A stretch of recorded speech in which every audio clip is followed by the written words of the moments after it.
if you are simply leaving one thing and going into another thing because you want more money, then you probably will fail.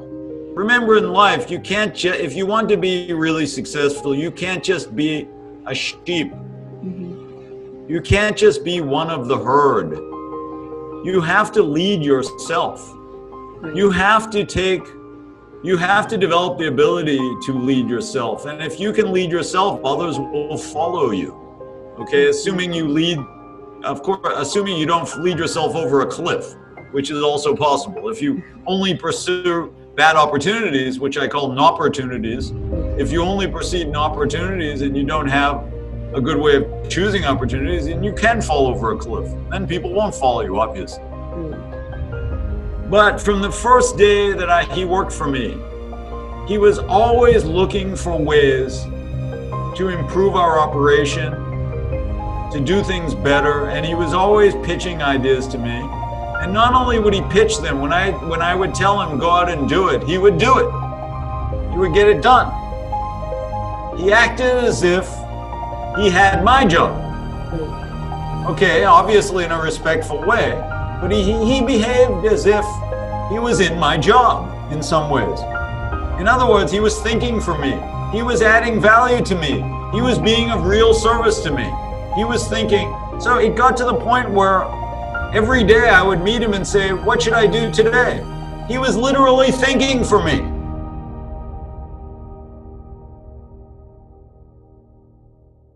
Welcome, sir. How are you? I'm fine, thank you. Pleasure to be with you today. So how's the lockdown been treating you? Well, I think it's been a great opportunity for everyone to spend a little more time thinking about other things besides the usual things we're usually doing, running around, traveling a lot, doing our usual pastimes. It's a good time to contemplate, Right. because Now, we have more time for that. right. And also, I think it's the longest time now that we've been at home and spending time with our family. Yes, that's true. I'm not sure everyone's happy with that, but it is an exceptional opportunity to spend more time with your family. Right. So I usually start the podcast with this question because I find really interesting stories, and I find it really interesting to listen about people's childhood. So, sir, how has your childhood been, and what was your childhood ambition? I think my childhood, I grew up in America in a place called Boston. Okay. I think my childhood was, I don't know, I was not a particularly happy child, and was always looking to understand what it is, where my place was in the world. I think I never would have expected in a million years that I would have ended up living in India. In fact, during my entire childhood, I never met an Indian. The first one I met was in college, and I ended up marrying his sister. So I think life takes you in very strange directions sometimes, particularly if you don't. If you allow life to just push you with the wind, and you aren't really conscious and directed. So, sir, how did you adjust to the cultural change, I would say, when you moved to India? Well, it wasn't. It was a slow process, put it that way. I first visited India in 1982. Okay. So that was a long time ago, and after that, I visited at least once a year. I ended up marrying my wife in 1984, and she's from India. So I think the process of adjustment first was more adjusting to being married to Indian, because she had grown up completely in India. She was not American at all. Right. So the cross-cultural issues were quite profound, I would say. And by the time I actually moved to India in 2000, I think I understood Indians pretty well. After that, there was more adjustment, obviously, and figuring out how to live here successfully and how things work. And I've talked a lot about that, the difference between India and the US in my book, The Power of Opportunity, particularly focusing on the mentality, mindset, and the rules of the society, which are quite different. Mm-hmm. So when did you decide like now is the time to settle permanently in India? Well, I was the U.S. Trade Commissioner in India, in Mumbai, for about 10 years between 2000 and 2013. And after I retired from that, I decided I wanted to stay in India. Okay. At that point, I decided I wanted to settle here. Okay. So, sir, how did you step into consulting, and what was your background before that? Well, I had been, as a trade commissioner, basically, I was also a consultant. Okay. A trade commissioner is somebody who helps companies enter foreign markets. So when I was working with the U.S. consulate in Mumbai, for example, as the trade commissioner, I had a team of about 30 people under me, at some point 60 people under me, and Indian staff who were all specialized in various sectors of the economy. And when an American company wanted to enter the market, these people would help them as consultants in market entry, doing various things for them, finding them partners, doing events, doing marketing strategy. So in effect, I was a consultant for 23 years. I was leading consulting teams for 23 years in that area of market entry consulting. The difference was that when I left the government in 2013, I decided to become an opportunity consultant. And I became the world's first and only opportunity consultant. If you check on Google, you won't find any other opportunity consultants. So that greatly broadened the scope of what I was doing from simply market entry or international trade into opportunity, which was a real challenge. First, because I had to establish the category of opportunity consulting, which didn't exist. That's a big challenge. And secondly, I really had to figure out what opportunity consulting was. I had a vague idea at the beginning, but I spent many years developing my methodology and understanding how I could be of service to people. Mm-hmm. That was a big challenge. Right. So, how did you explain to the companies, or like this is something new, and how did the companies ended up trusting you? Well, I think I started consulting with companies that I already knew. I already had a lot of prior relationships based on my experience as a trade commissioner. I knew I knew a lot of Indian companies. So some of them were willing to work with me based on this past background. Okay. I think the challenge was reaching out to companies who I didn't know, which is still a challenge, obviously, because people would first say, what is opportunity consulting? Right. Now, which leads to the question of what it is. So I say that I uncover, recover, and discover opportunities for sustained profitable growth. You see, every company in the world wants sustained profitable growth. Absolutely. It is what is really remarkable is how few of them have it. There is in this world something called the Pareto principle, which some people refer to as the 80-20 principle. Okay. Basically, it says that 80% of results come from 20% of your actions. And actually, it's even more restricted than that. The fact is that it applies to everything. So the vast majority of companies do very poorly. Right. Either they just survive or they actually lose money. The vast majority of profits are taken by a very small percentage of companies on the right tail of the normal distribution, you could say. Mm-hmm. And the average company doesn't really live very long. It's not very successful. So the question is, why is that happening? Why are so few people actually succeeding in business? And what I've determined is the major problem is that they're pursuing bad opportunities.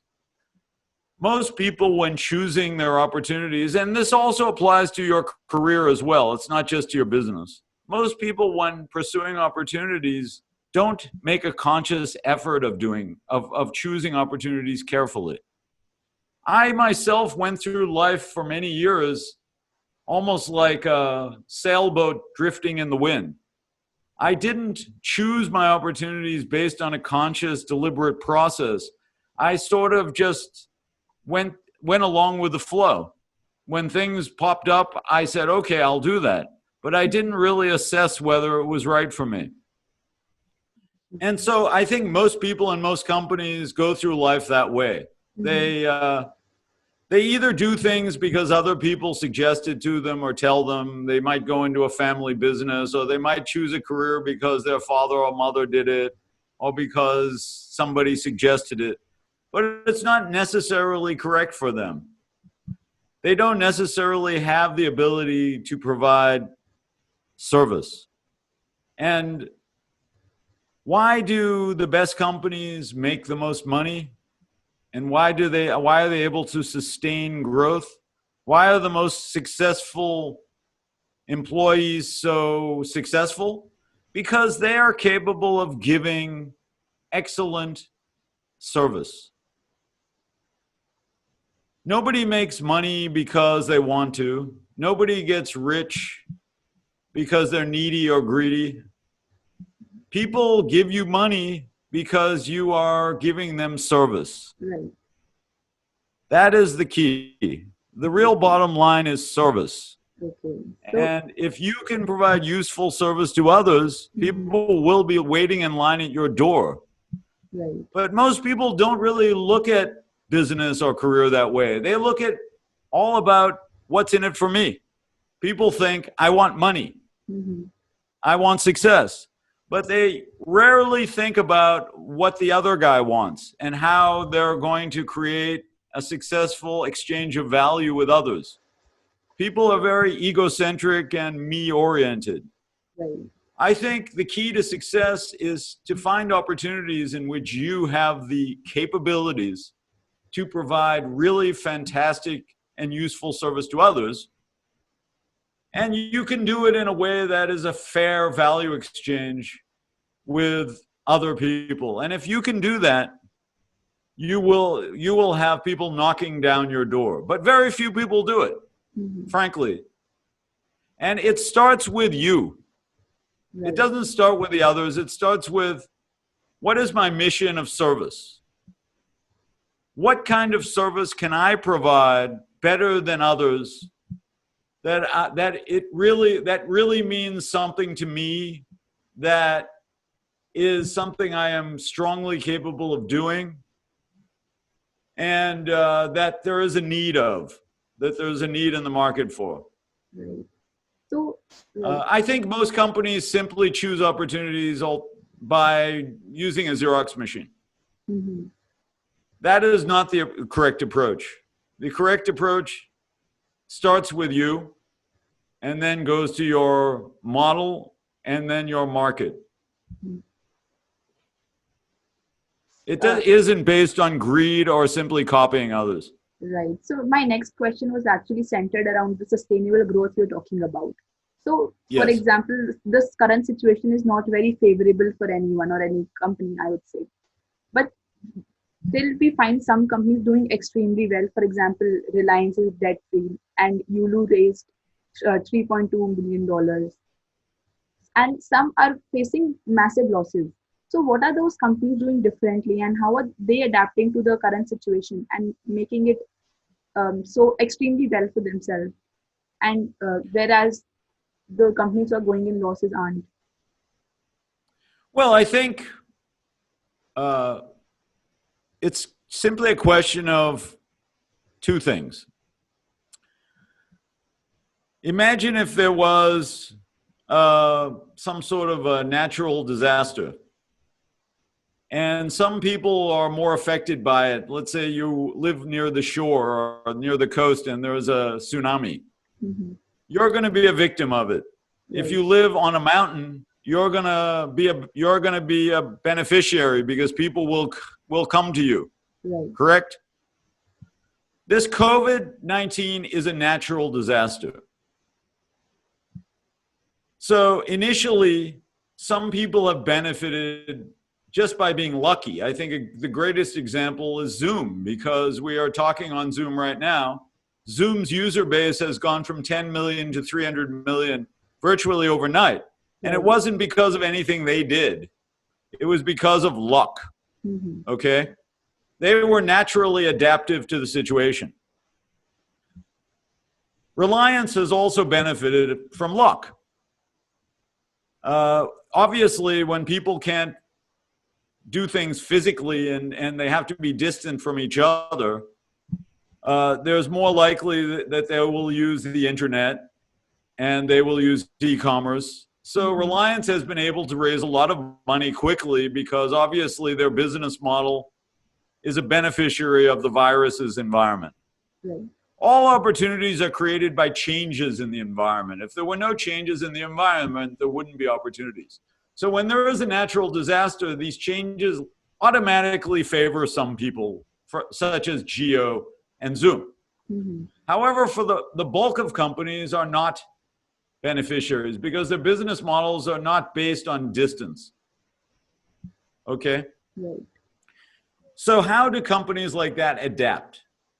Well, I'll give you an example from my own business. I'm a consultant.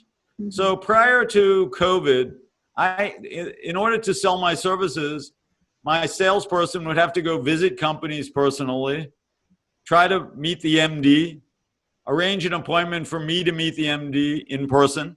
All of this was the common way and accepted way of selling. Now, nobody wants to meet me personally. Okay? So that's both.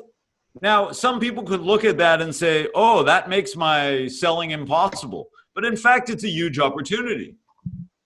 Because now that I don't have to meet people personally, I don't have to waste a lot of time traveling. My salesperson doesn't have to do any traveling. Secondly, I can reach people anywhere. So I can massively expand the scope of my sales activities beyond Mumbai to not only everywhere in India, but also throughout the world. Distance is no longer a barrier to selling B2B. Okay? So one must adapt to the new environment by seeking opportunities rather than looking at problems. Most people react to change in a negative way, and that is why they die. I'll give you some statistics. Harvard Business School did a study a few years ago of all companies throughout the world, all sectors, all sizes, and found that only 1.7% of companies last more than 40 years. Now that's remarkable because how long should a company be able to last, in your opinion? I think growth should be sustainable. Look, a company is not like a person. A person might live 100 years if he's lucky. But a company should be able to last forever. There's no reason for a company to die. Why do companies die? They die because the opportunities they were pursuing were either not very relevant to begin with, or the relevance over time wears out. Everything has a life cycle. All opportunities have a life cycle. Coca-Cola might have a life cycle of 200 years, whereas most technology products won't last more than 2 years. So what do companies do as a result of this? Most companies seek out new opportunities all the time, but unfortunately, they don't do a good job of it. They choose opportunities that are not relevant. They don't adapt to change well. The key is that your opportunities should adapt to change. Okay? I'll give you an example. When many years ago, I had a phone that was made by Nokia. It was a feature phone, right? Then I switched to a BlackBerry. Then I switched to a smartphone. What was the change in the environment, can you guess, that drove the evolution of the mobile phone from feature phone to BlackBerry to smartphone? Do you know? What was the evolution? What was the change in the environment that drove this evolution? There was one key driver of change. Can you guess? Yes. Was it something related to the needs of the people, the needs of the consumers? Not at all. The key driver of change in the environment of the mobile phone industry is bandwidth. Okay. Bandwidth is not something that a mobile phone manufacturer can control. It's part of the telecom industry. It's in the domain environment. It's what I call the domain environment. But often the key driver of change in our environment does not come from within our industry. It comes from the domain. It comes from outside our industry. So with a 1G phone, you could do only phone calls and SMSs. That was the Nokia. With a 2G phone like BlackBerry, you could add email. Right. With a 3G phone, you can add a network computer to your phone, which expanded useful service to the user by 1,000 times. Right. Because Nokia and BlackBerry did not look at things from the standpoint of useful service, they died. They looked at things from a very selfish point of view. They said, we've invested billions of dollars in these platforms. It's enough to just make small changes. Okay, they didn't look from the standpoint of what can we do to provide more service with 3G, whereas Apple did. And Apple saw this and they created a better phone. They created a phone that wasn't just a phone. It was more of a computer in your hand, correct? And that was a dramatic and revolutionary step. Now, I'll give you an example of a company that did adapt to the same change successfully. Netflix. Netflix started out as a company that mailed people DVDs. Okay, that was in the days before video streaming. There was no streaming because the bandwidth wasn't enough. So they created a business model of mailing people DVDs so that they can watch movies. When 3G became available, they immediately shifted to a new business model of video streaming and dropped the old model. And people thought they were crazy, right? But look how successful they've been. And without question, if they had not done this, they also would have been wiped out. Right. So it's important for companies and individuals to constantly have a conscious process of understanding the changes in their environment and what are important to them and adapting to them. It's simply a process of conscious evolution. We as human beings are different from all other animals. Other animals cannot consciously evolve. Right. And they cannot learn and retain learning the way that humans can. They cannot share their learning the way humans can. If you teach your dog a bunch of pet tricks, he can't open a dog academy and train other dogs, can he? But human beings are great learning machines. But we have to learn, most of all, what we need to do to adapt in our environment, which requires us to understand what is the environment that we play in. Where is it that our mission puts us? And then we have to have a conscious process of opportunity to adapt to the environment and understand our environment, which is why in my work, I do something called an opportunity audit, which gives you a systematic understanding of your environment, including your mission, your business model, your market, and your domain, so that you can choose an inventory of opportunities. It's very important to do this consciously, which very few people do. And frankly, I didn't do for decades. I've learned my own lessons. So talking about pharma, which is a very crucial and important industry now.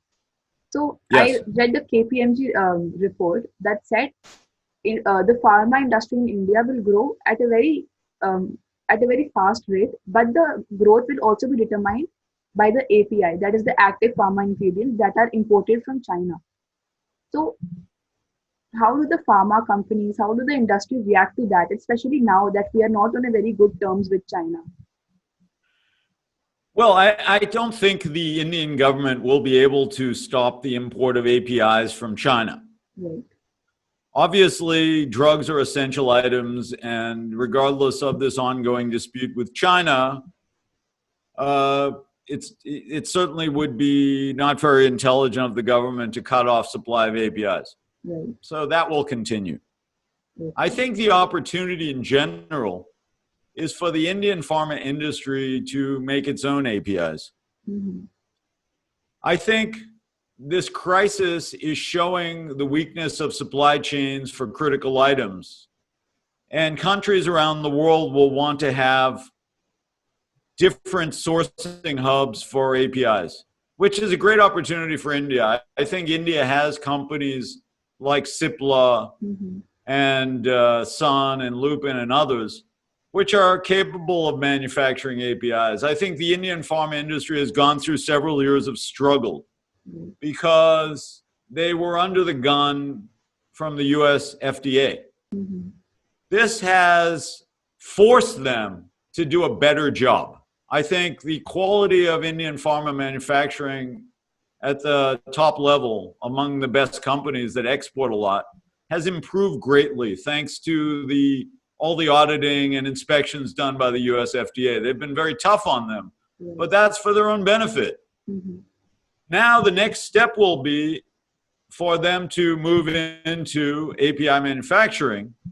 Now, it's not just an opportunity for pharma companies. I think it's an opportunity for other companies as well. It's time for the Indian industry to move from its reliance on the Xerox machine as a business model. That is where they basically copied existing drugs and made generics. And most of them didn't even make the API. They bought the API. It's time for them to move from that into a more creative and research-driven approach. And there's no doubt in my mind that some of the companies in the industry can do that. They just have to change their mentality, and they have to change, they have to look at these opportunities very carefully.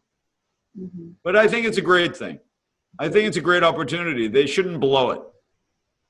And the government should also create policies that encourage it rather than discourage it. So now that we're in the lockdown, now that we've been at home for the longest period of time, so the consumers are now realizing earlier what we considered as essential services or essential items are no more essential. So we can live without a few, like everything. We are now understanding the difference between need and want. So how do you think, how do you think will that affect the market when we step out? I think the definition of essential is going to change. Right.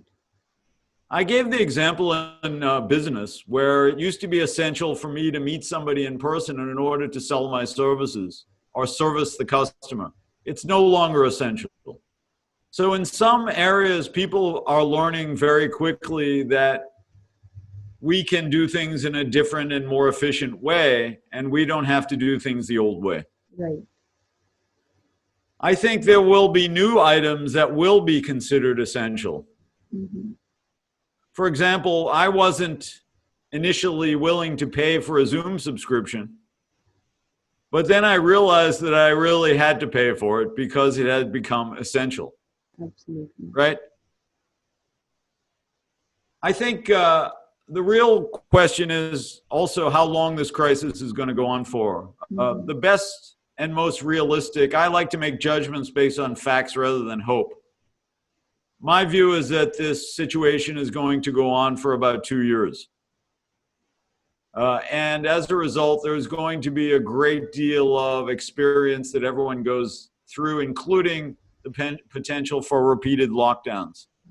So I think it will become quite clear over the next 6 months, 18 months, 24 months, who has, what is essential and what isn't, and what adaptations have emerged that have become quite successful and are considered to be essential, and what things nobody needs anymore.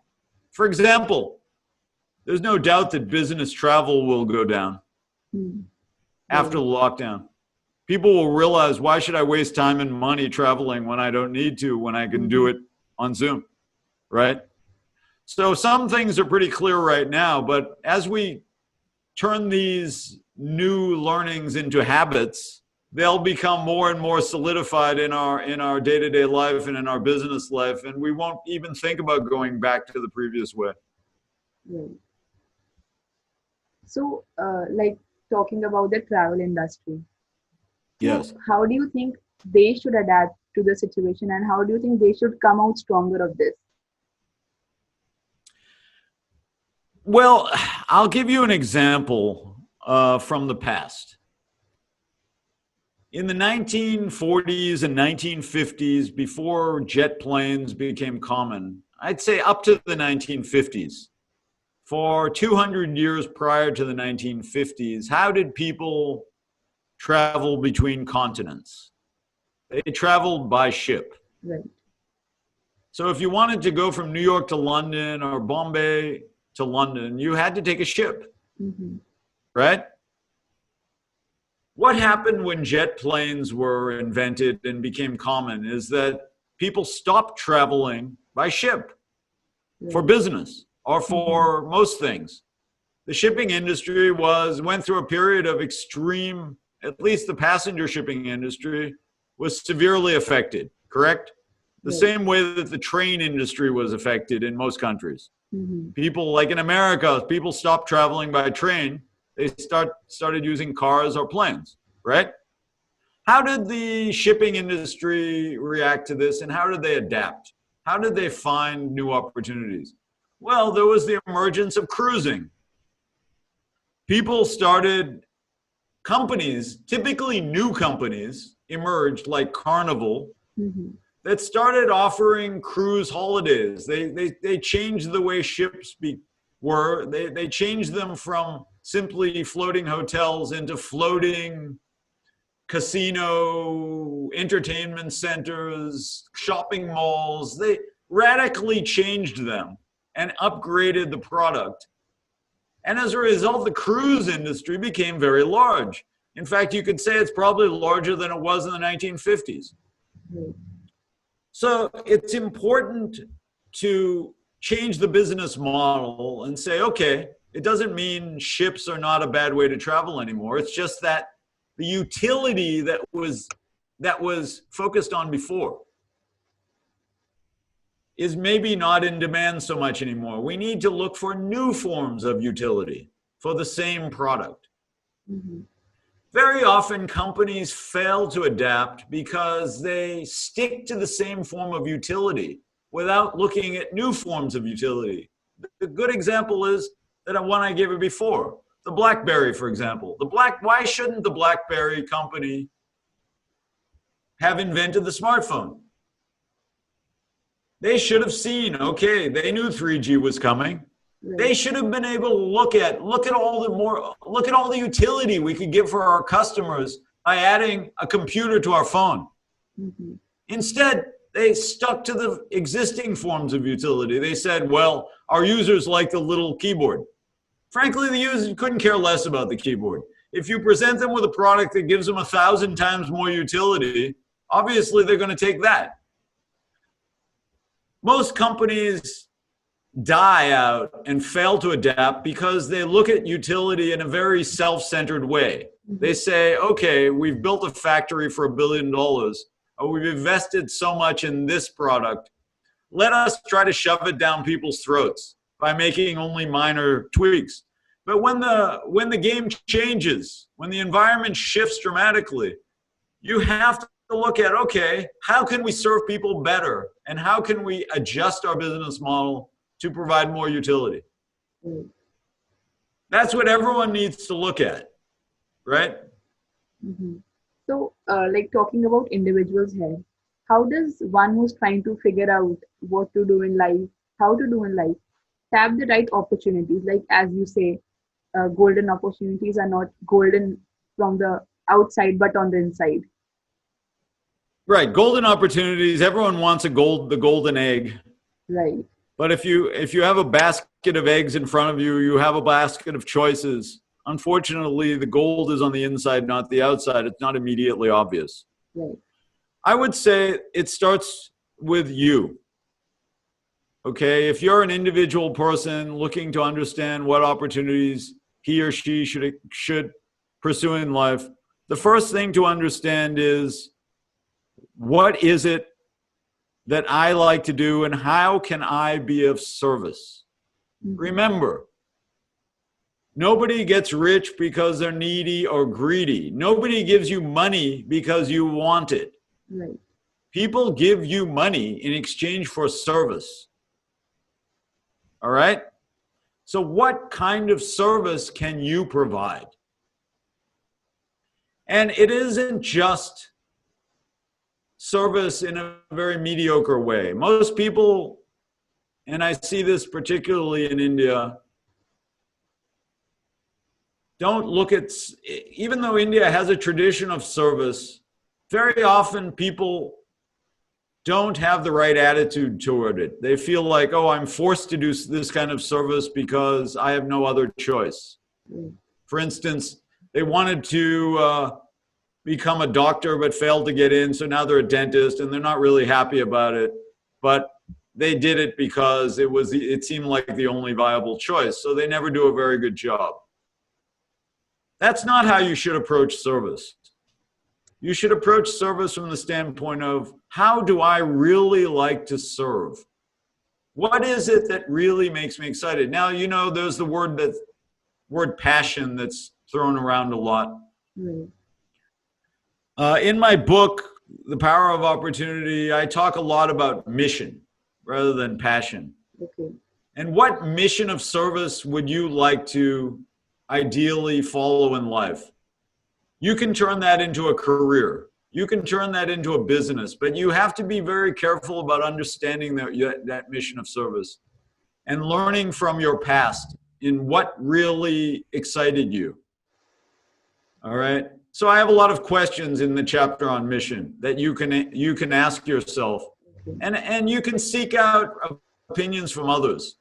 The most important thing is, don't follow a mission of service that's simply chosen for you by somebody else. Mm-hmm. Okay, maybe they're right, but the chances are they're not right. So even if you see an opportunity, now what if you do see an opportunity that isn't really right for you? Then you can join a team or create a team. Sometimes your mission of service can't do everything. You might be good at selling, but you might not be good at understanding technology. Look at the example of Steve Jobs. Steve Jobs, who started Apple, wasn't a software engineer. He didn't really understand computers that well, but he had a partner who did. Steve Jobs, however, understood the way technology could help people. He understood how to sell it and package it. He was a marketing guy. Mm-hmm. But he understood how the technology could really change lives. All right. So he partnered with other people to create these products. You don't have to do it yourself. Yeah. But it does start with you. Mm-hmm. Okay. For many years, I did things that I didn't really feel good about, that I was frustrated. Mm-hmm. I think it's very important to understand the kind of path that will give you not just riches, but happiness. You know, wealth is not, as I said, and I'll repeat it again, nobody gets rich because they're needy or greedy. Wealth and money is a score. Mm-hmm. It's not a goal. Right. Okay. For example, let's say that you wanted to lose 5 kilos. Simply wanting to lose 5 kilos will not in any way help you lose 5 kilos. Right. You would need to do something such as walk every day for an hour, eat healthier food. So it's more important to think about the how as well as the what I want. You know, if you're building a football team or a cricket team, you don't score a lot of runs simply because you want to. Okay, you have to think about the how. Mm-hmm. So it's not just the what I want, but how. How am I going to get there? What am I going to do for other people? And how am I going to create an environment for myself where I can learn? Mm-hmm. When you're starting out, the key thing you need to do is say, okay, I want to get from point A to point B. How do I get there? You might not know. You might only know the first step. You have to have a learning orientation. and understand that it's a path of learning, and you have to be open-minded. Right. And the key word I say is irreverent. What does irreverent mean? It means you have to question all assumptions about how things should be done. You need to question the rules that you've been taught. If you really want to be successful in life, you can't be a cover band. You know, in music, there are two types of bands. There's the band that sings other people's songs, right? Right. They never get very far, do they? And then there are the bands and artists who sing their own songs. Right. Okay? And if you look at any really successful artist, they have a distinctive sound, don't they? Absolutely. They don't sound like anyone else. If you're listening to Bob Dylan or you're listening to the Rolling Stones, you know immediately, oh, this is who that is. They have their own song. They have their own sound. Now the question is, can you in life write your own song? Or are you destined always to sing someone else's song? If you can learn and question the rules and create your own rules, then you can write your own song. And the people who do that are well compensated. As long as the song, of course, is popular. You can write terrible songs. But okay, so take a guy like, there was a famous rock group in the past called Queen. You might have heard of. Right. It was the movie. And it was headed by a guy named Freddie Mercury, who was actually a Zoroastrian, a Parsi from England. Imagine what Freddie Mercury had to do to sing his own song. He came from a traditional Parsi family in England. But he was willing to question the rules, change the rules, and what he did was quite remarkable, right? Yeah. So in order to be really successful, you have to do that. You just can't be a cover band. So, but it's all right. You don't have to start out by doing that, but you have to say, what is special about me? What is special about the kind of service I can provide? Absolutely. Right. So like you spoke about how you were into things or doing things which didn't make you happy for the longest period of time. So what is like there are a lot of people who are stuck into doing things which do not make them happy. And there is a certain risk attached to leaving that thing and stepping into something new. So they often do not even try. So what is your suggestion for them? How to get out of your comfort zone and work on something which gets risk to you, be it financial or be it being stable in life? I think if you are simply leaving one thing and going into another thing because you want more money, then you probably will fail. In order to take risk, you need to have conviction, and you also need to create a team of people around you who will support you. And you can only do that if you have something of value to offer. It's something, I know I keep coming back to this, but I think if you can actually spot a need in the market, for example, a place that you can actually provide useful service to others, and you can prove to yourself and others that this exists, and that people will pay you for this service, then I think you can gain conviction in yourself that this is something that can work. It's not necessarily just for a business. Let's say that you're an employee. Most employees do not go above and beyond what's expected of them. Right. And again, I get back to this word of service. Most employees give the minimum possible service, right? They're too busy thinking about their own problems and being unhappy about the amount of money they're making and thinking, why should I do more? They don't pay me to do more. Right. The employee who succeeds will be the one who thinks as if he is the owner of the company. Mm-hmm. Okay? He does not think that I need to be told what to do, otherwise I won't do it. He is instead thinking that he is leading himself. Remember, in life, you can't if you want to be really successful, you can't just be a sheep. Mm-hmm. You can't just be one of the herd. You have to lead yourself. Right. You have to develop the ability to lead yourself. And if you can lead yourself, others will follow you. Okay, assuming you lead, of course, assuming you don't lead yourself over a cliff, which is also possible. If you only pursue bad opportunities, which I call opportunities, if you only proceed in opportunities and you don't have a good way of choosing opportunities, then you can fall over a cliff. Then people won't follow you, obviously.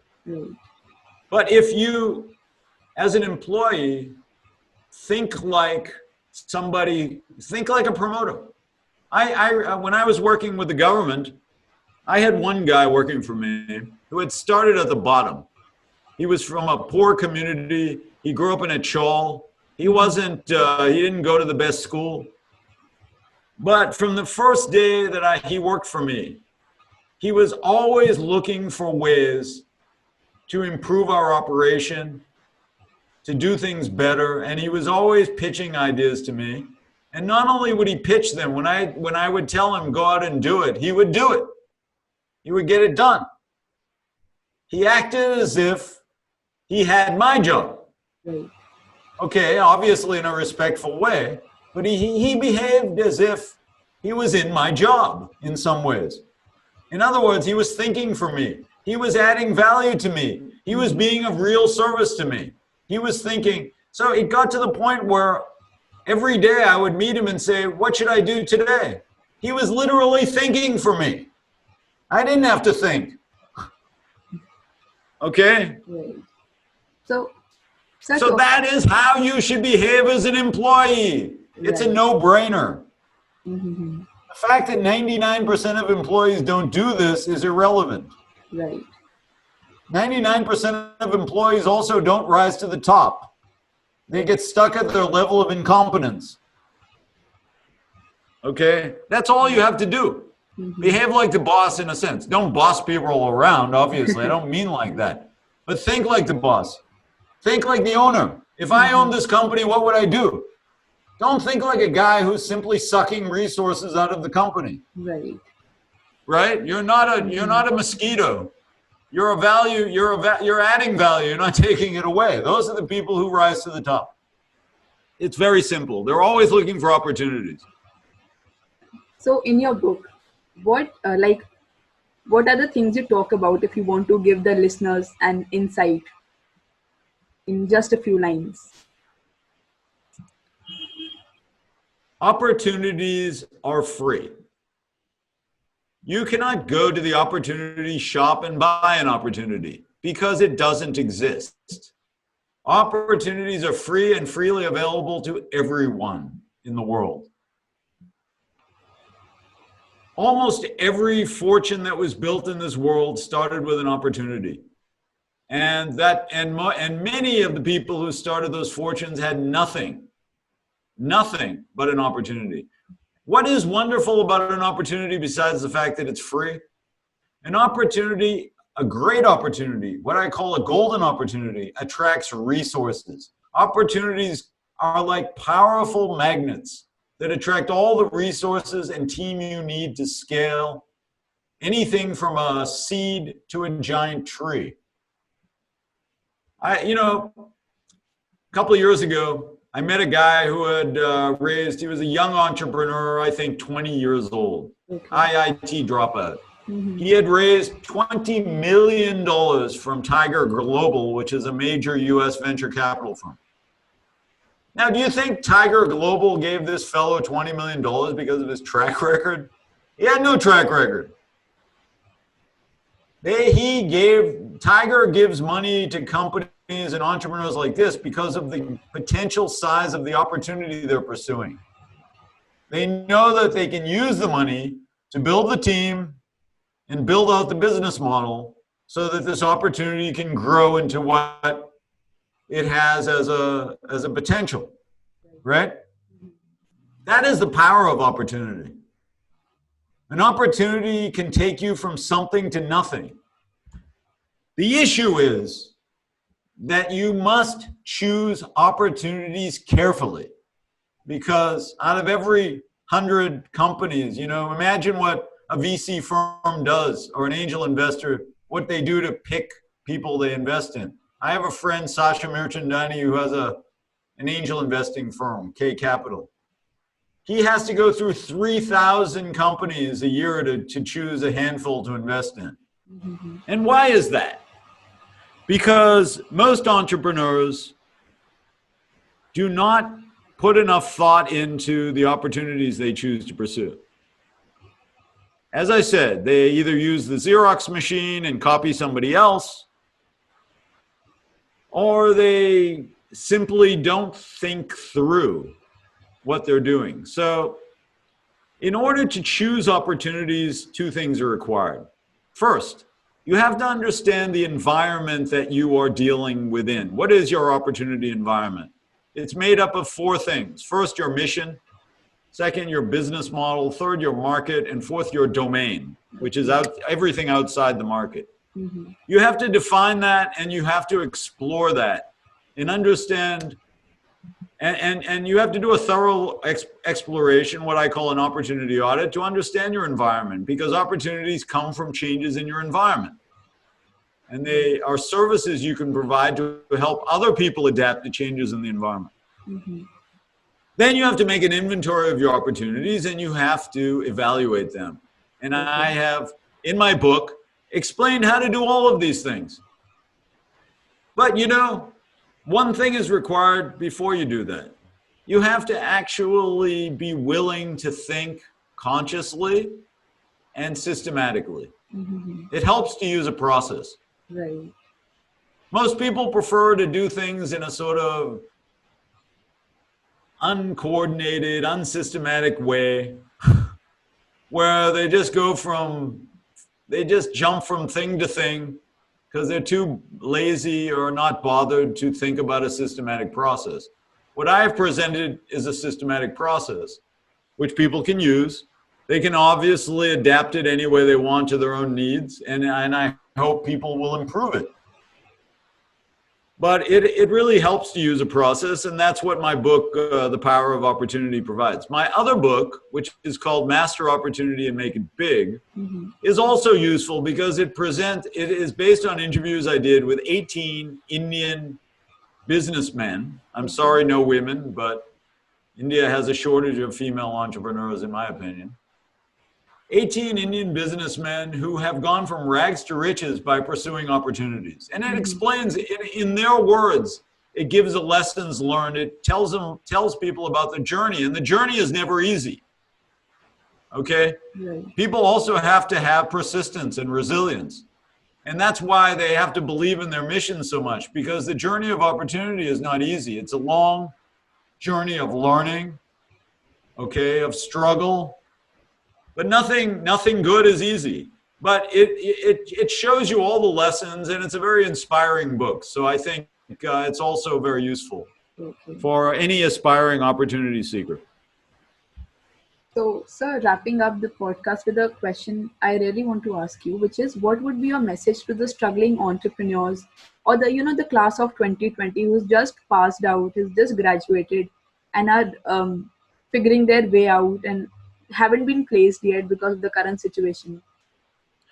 My advice is open your mind. You must not think or believe anymore that the old way of doing business pre-COVID is going to necessarily work for you. Right. You have to be open-minded. You have to think out of the box. You have to adjust and adapt to the new situation. You have to seriously think about it. You can't just use the Xerox machine to pursue your goals. The next couple of years are going to be difficult. You have to look at how you can make use of the new environment. For example, I'm doing webinars and podcasts. I didn't do that before.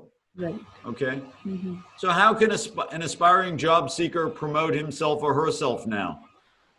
I think they have to look at how they can help companies to adapt to this environment, which is going to be with us for a while.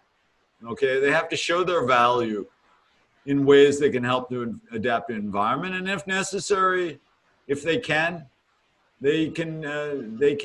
work for free for a while. But it's very important to definitely not give up. Right.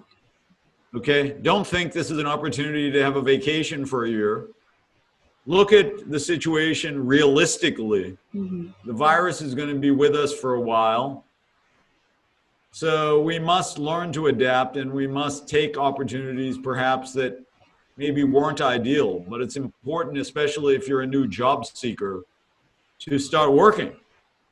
Okay? Don't just sit on your hands and say, I don't have to get a job because of this that's not productive. Even if you're not in your ideal career at the beginning, it doesn't matter. Mm-hmm. Get a job, get whatever you can, and show what you're made of.